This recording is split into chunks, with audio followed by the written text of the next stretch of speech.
E hoje a gente vai falar um pouquinho, hoje é o nono ponto, né? Eu vou dizer para vocês assim, é a 9ª semana que a gente está falando sobre essa questão de você ter certeza e confiança mesmo diante das crises, e a gente vai falar um pouquinho sobre a questão da gente não tolerar pensamentos que diga que aquilo que Deus já fez por mim e por você, daquilo que Deus já nos deu, não é nosso. A gente não pode entrar naquela cilada do diabo que ele tenta a todo tempo, né, de se deixar levar, da nossa mente ser levada pelas circunstâncias, de modo que a gente não se veja mais como um abençoado, como um favorecido, como um filho amado, como um justo, como um santo. E, na verdade, talvez essa seja uma das maiores batalhas do crente, do cristão, do crente em Jesus, a questão dos nossos pensamentos. Nós somos dirigidos por aquilo que nós pensamos, né? Na verdade, na prática, o Espírito Santo nos dirige, mas nós andamos, né, muito por aquilo que nós pensamos. Às vezes o Espírito Santo nos dirige de uma forma e nós decidimos fazer de outra forma. Ah, pastor, isso acontece? Nunca aconteceu comigo. Já aconteceu com você, né? O Espírito Santo, ele te direciona, você sabe que a palavra te diz uma determinada coisa, mas você decide fazer outra coisa, porque na sua cabeça aquela é a melhor coisa, aquela é a melhor forma. Então, todo pensamento, ele precisa corroborar, o pensamento que vai nos fazer crescer em Deus, vai nos levar a bênção, precisam corroborar aquilo que Deus pensa, aquilo que Deus disse a nosso respeito.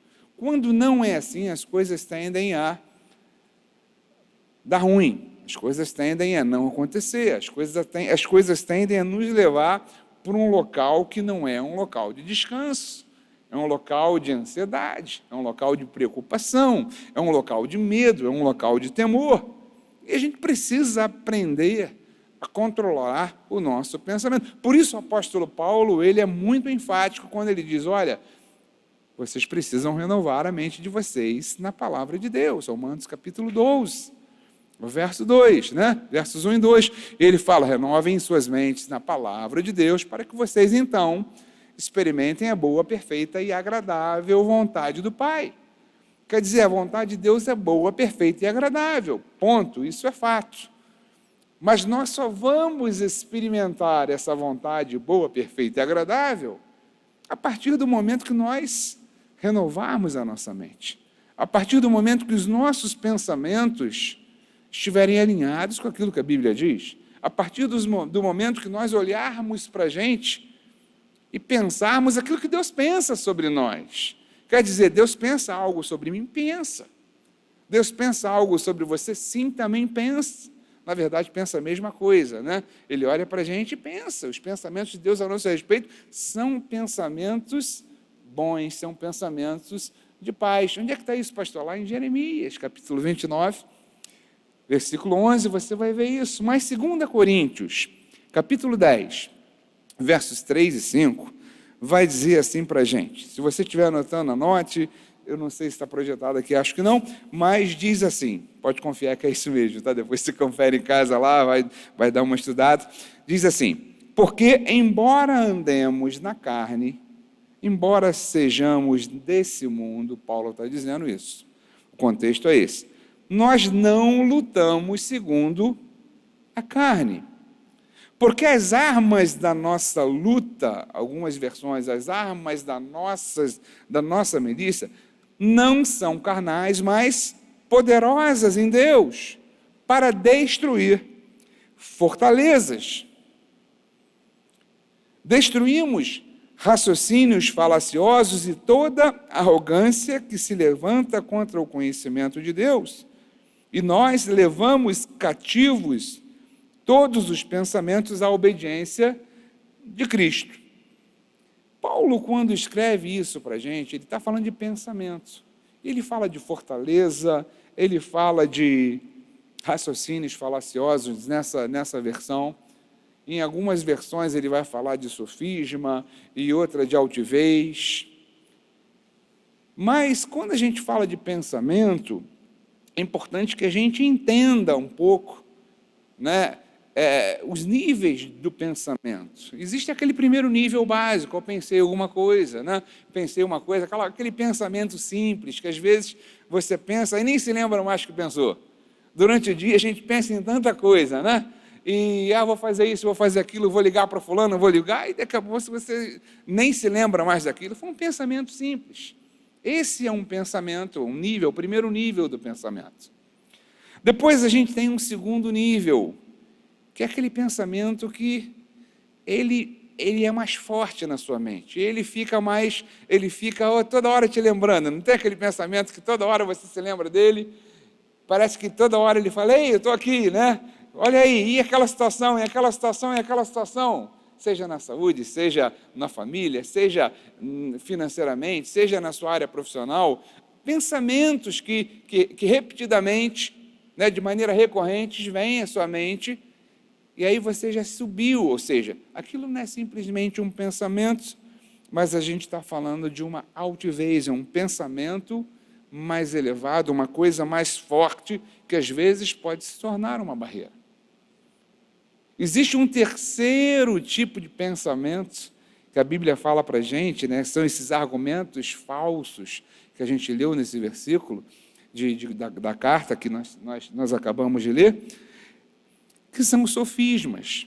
Pastor, o que é um sofisma? Eu já escutei falar nesse negócio, mas é o que? O nome de alguém? O nome de algum filósofo, né? Grego? Né? O que é isso?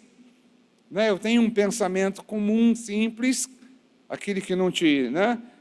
Nem não mexe muito contigo. Eu tenho um pensamento que é um pouco mais forte, que recorrentemente vem à sua mente, e eu tenho os sofismas, que são pensamentos errados, que são argumentações falsas, são aparentemente verdadeiros, são válidos se você mexe com as palavras, mas, na verdade, são argumentos falsos, formulados muitas vezes com o propósito de nos induzir ao erro. E Satanás, ele é especialista em nos enganar, em nos ludibriar.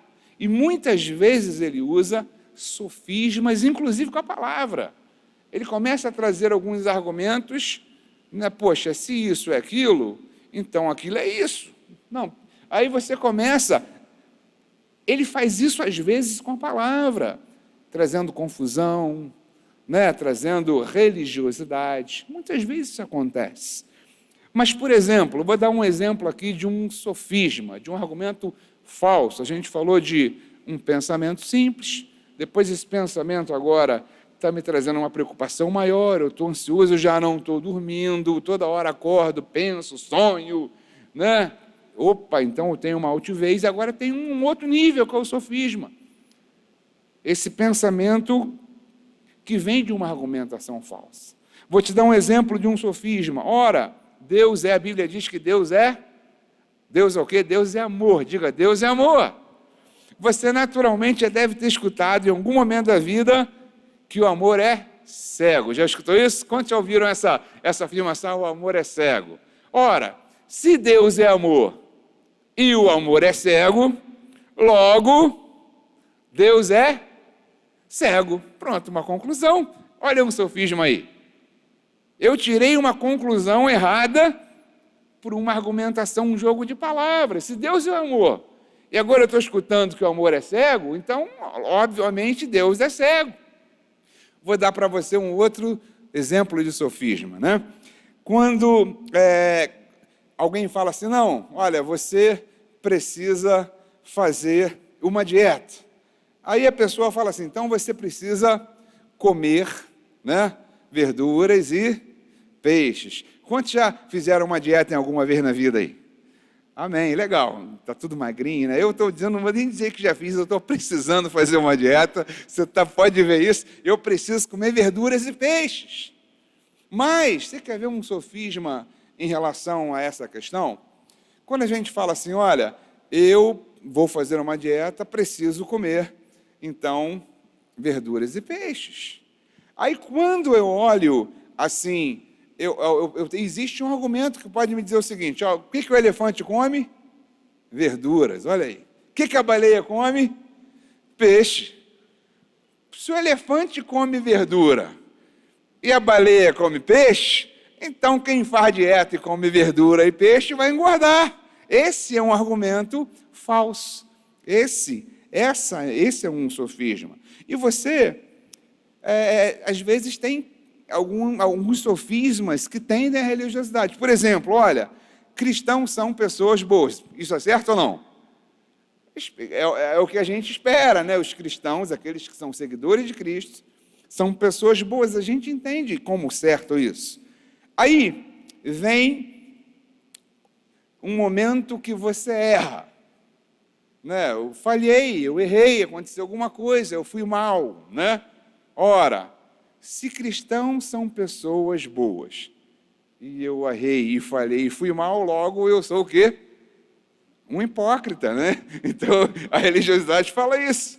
Então, é um tipo de pensamento, né? Outro nível de pensamento são as fortalezas, que são aqueles pensamentos profundos. Eu não sei se você já conheceu alguém, eu conheço, eu acho que você não é assim, né? Eu tenho, assim, certeza que ninguém aqui é assim, mas tem pessoas que têm pensamentos, né, que a pessoa não muda, ela pode perceber que está errada, ela pode perceber que o argumento dela é falho, ela pode perceber que não tem argumento para sustentar aquilo, mas ela fala assim, eu penso assim, pronto, eu não mudo. Mas espera aí, você não está vendo isso, não quero saber. Eu penso assim, isso é uma fortaleza. A gente já está falando de um pensamento que é muito maior, às vezes, do que a capacidade da pessoa reagir contra aquilo. E, às vezes, o pensamento é algo tão nocivo que ele tem a capacidade de nos matar. Pessoas morrem por conta de doença nos pensamentos. A gente está falando de depressão. Ninguém, em sã consciência, pode intentar contra a sua vida. Mas, às vezes, a pessoa que está vivendo aquilo, está vivendo um momento tão difícil, que ela toma uma atitude desse jeito. Então, a gente começou a graduar níveis de pensamento. Eu vou ler para você de novo aqui, vou voltar lá naquele versículo que eu li de 2 Coríntios 10, que fala o seguinte, porque embora nós andemos na carne, embora nós sejamos nesse mundo, nós não lutamos segundo a carne, porque as nossas armas não são carnais, mas poderosas em Deus, para destruir todas as fortalezas, ou seja, esse pensamento, né, que é o mais forte. As nossas armas são poderosas também para destruir todos os raciocínios falaciosos, ou seja, os sofismas. E toda arrogância, ou seja, meu Deus, pensamentos, eu falei sobre o outro nível foi altivez, né, e depois ele termina falando aqui, né, todo o nosso pensamento seja levado à obediência de Cristo. Então, o que acontece com o nosso pensamento? Ele vai dizer o rumo para onde nós vamos. Jeremias, capítulo 29, versos 11, ele vai trazer para a gente uma história muito interessante. Eu vou dividir contigo rapidamente, porque essa é uma história que tem muito a ver com a gente. Você já deve ter ouvido aquele versículo que Jeremias fala assim, eu que sei os pensamentos que tenho a vosso respeito, pensamentos de paz e não de mal, para vos dar o fim que vocês desejam. Algumas versões para vos dar um futuro de esperança. Esse versículo foi escrito por Jeremias num momento muito trágico da história de Israel. Israel estava cativo na Babilônia, Israel era escravo. O povo de Israel, na verdade, a nação de Judá, eles eram escravos, foram levados cativos à Babilônia e ficaram ali 70 anos.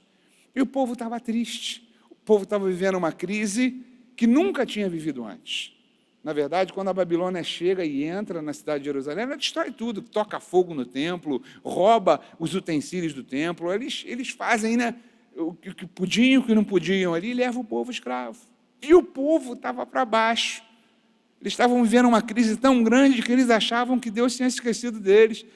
Eles achavam que Deus não era com eles. E aí Jeremias recebe uma inspiração do Espírito Santo de Deus para escrever uma carta para aquele povo dizendo o seguinte: cara, não pensem dessa maneira. Não se achem dessa maneira. Não pensem que eu esqueci de vocês. Não, os meus pensamentos, o Senhor diz, a seu respeito são pensamentos de paz. Por mais que eu e você, às vezes, não consigamos perceber que Deus tem pensamentos de paz a meu e a seu respeito, por mais que todos esses níveis de pensamento tendam a nos levar a se esquecer disso, eu quero dizer para você que Deus se preocupa com você e que Deus tem para você pensamentos de paz. Quantos recebem isso? Digam amém. Você que está me ouvindo na sua casa, aí Deus tem para você pensamentos de paz. Quando Deus olha para você, quando Deus te vê, quando Deus vê a tua casa, quando Deus vê seus negócios, quando Deus olha para a sua saúde, Deus tem pensamentos bons, Deus tem pensamentos de paz para você. E a gente, às vezes, se esquece disso. É por isso que Paulo, sabendo de tudo isso, Paulo era um conhecedor da lei, teve a revelação da graça. Paulo vai trazer para a gente um versículo muito legal, aqui na carta aos Filipenses, capítulo 2, quando Paulo vai dizer para a gente assim: olha, tenham entre vocês o mesmo modo de pensar de Cristo Jesus. Paulo, ele fala assim: pensem como Jesus pensava. Eu estou passando por um perrengue. Qual o nosso exercício? Qual o nosso esforço? Pensar como Jesus pensava. E Jesus pensava de que forma, pastor? Você vai dizer para mim, como Jesus pensava? Eu vou dizer para você uma coisa: Jesus pensava em consonância com a palavra de Deus. Jesus, por mais que estivesse passando por qualquer tipo de situação de crise, com certeza, ele tinha no coração dele a tranquilidade de que Deus era com ele. Ele tinha a tranquilidade de que as coisas, ao final, se converteriam em vitória na vida dele. Esse é o pensamento de Cristo. E qual o convite de Paulo, na verdade, eu digo, qual a orientação de Paulo para a gente, lá na carta de 2 aos Coríntios? Olha, as nossas armas, as armas da nossa milícia, não são carnais. Você vai vencer esse mundo com as armas que Deus te deu. E você vai começar a vencer esse mundo através das batalhas que se inicia na sua mente. Enquanto você não renovar sua mente na palavra de Deus, enquanto você não entender isso, você vai viver sofrendo sem descanso, você vai viver apreensivo, você vai viver temeroso. Por quê? Porque a nossa mente, os nossos pensamentos precisam ser tratados por Deus. Como é que eu trato isso? Eu levo o meu pensamento agora à obediência de Cristo. A Bíblia diz que por meio de um só entrou o pecado no homem e no mundo, por Adão, mas também por meio de um só nós recebemos a justificação e as virtudes, o amor. E na obediência de Cristo, nós podemos submeter os nossos pensamentos ao Pai. Pai, esse pensamento não corrobora com a tua palavra, então eu tiro. Eu preciso decidir. Essa é uma decisão, entendem isso? Satanás vai tentar usar isso para nos frear. Satanás vai tentar usar isso, esses argumentos falaciosos, essas mentiras, para nos desanimar. É por isso que nós precisamos levar o nosso pensamento cativo à obediência de Cristo. Nós precisamos fazer o exercício e decidir: eu vou pensar como Jesus pensava. Como era o pensamento de Jesus? Era o pensamento contido na palavra de Deus. A palavra é o Senhor. Quando a palavra diz que você é santo, você é justo, você é filho, você é herdeiro, você é completo, você é pleno, você é suprido, você é curado, você é um bem-aventurado, você tem uma família abençoada, você é próspero, E são coisas que a palavra de Deus diz sobre você. E quando nós entendemos isso, quando isso sai do papel, sai da letra, sai do conhecimento intelectual e entra no nosso espírito, a nossa vida começa a ser diferente. Por quê? Porque a partir disso eu começo a me posicionar. Eu estou vivendo uma situação de crise, eu me vejo fragilizado, eu sei que eu não tenho condição em mim mesmo de resolver aquela situação, mas eu sei que Deus é comigo. E aí eu venho para um lugar de descanso, eu saio de um lugar de medo, de intranquilidade, de fadiga emocional e me coloco num lugar de descanso. Porque, eu já falei esse salmo com vocês, já falei esse versículo com vocês, porque a gente começa a perceber que nós temos um pastor que cuida de nós. Nós temos um pastor que, ainda que nós estejamos andando no vale da sombra da morte, eu não preciso temer mal algum, porque Ele está conosco. Quando a gente sai aqui, a gente está andando no vale da sombra da morte. Pode ter certeza disso. Hoje, às vezes, se você tocar num local errado, representa o vale da sombra da morte. Você dá um aperto de mão na pessoa errada, representa o sinal. Porque a gente está vivendo isso. A gente está perdendo gente. Eu não sei você, eu perdi 2 pessoas na minha família. Se você não perdeu ninguém, amém. Deus abençoe tua vida aí. Mas a gente está vivendo um drama. A gente perdeu amigos aqui na igreja, pessoas aqui na igreja. Mas a gente precisa acreditar que Deus está com a gente. Hoje eu perdi um amigo de trabalho na Marinha, um cara cheio de vida. E eu coloquei no grupo do WhatsApp que a gente tem, eu coloquei o seguinte, olha, cara, que o Espírito Santo conforte a família, mas a gente precisa entender que a gente está lutando contra um inimigo, essa é uma linguagem bem militar, né? A gente está lutando contra um inimigo real e mortal. E depois a gente entendeu ali, eu falei, a segunda coisa que eu acho que a gente precisa entender, eu preciso viver muito bem com a minha família, com as pessoas que estão comigo, eu preciso me cuidar, eu preciso aproveitar o meu dia a dia de maneira muito significativa, porque Deus quer me abençoar sempre. E isso você precisa ter na sua mente, você precisa ter no seu coração. Você diz amém? Você entendeu essa palavra aí? Uma palavra simples, uma palavra tranquila, uma palavra, assim, papo cabeça, né? Que vai te fazer pensar. E eu quero justamente te fazer com que motivar esse gatilho em você, para você pensar, para você refletir, para você meditar na palavra. Para você pedir a Deus, Deus, olha, os meus pensamentos, cara, não tem sido aí os pensamentos que tu queres que eu tenho, eu estou aqui para submetê-los a ti, Senhor. Eu estou aqui para colocar na tua presença os meus pensamentos e eu quero sair daqui de forma diferente. Eu quero orar por você. Você que está aqui na igreja, você que está em casa nos assistindo, eu quero fazer uma oração por você. E essa oração é uma oração muito específica. Eu não vou orar por você hoje por saúde física. Eu vou orar por você para que os seus pensamentos sejam os pensamentos de Cristo. Para que você tenha pensamentos alinhados à palavra de Deus, para que você rechace tudo aquilo que não tem conformidade com a palavra de Deus, que toda artimanha do inimigo, que todo pensamento, que toda altivez, que todo sofisma, que toda fortaleza que tem tentado roubar a tua paz, seja repreendida em nome de Jesus, e que você possa ter paz, que você possa dormir essa noite em paz, que você possa ter leveza, porque é isso que Deus tem para você em Jesus. Jesus trouxe paz para você.